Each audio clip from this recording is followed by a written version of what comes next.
Jeg hedder Theis, jeg er 18 år gammel, og jeg går på Ikast Brande Gymnasium og er med til Unge Sangere her i Ikast. Jeg meldte mig til, fordi at jeg tænkte, det kunne være fedt at være med til noget mere. Fordi efter vi lavede musical ud på gymnasiet, så vidste jeg ikke, om man kunne komme med til mere af sådan noget. Og så synes jeg også, at det kunne være fedt at prøve at møde andre folk, der har den samme interesse som en selv.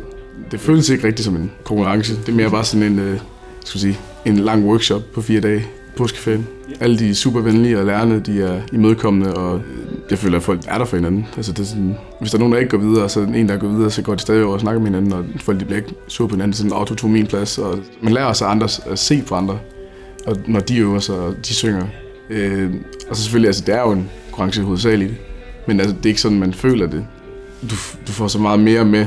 Du synger i kor, og du laver ensemblesang, og der er forskellige masterclasses, hvor du har pingpong eller feedback frem og tilbage med dine lærere og andre elever.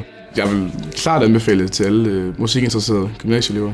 Altså hvis de føler, at de godt kunne tænke sig at bruge et par dage på noget mere, og noget måske lidt anderledes, end hvad de normalt er vant til, så fuldstændig.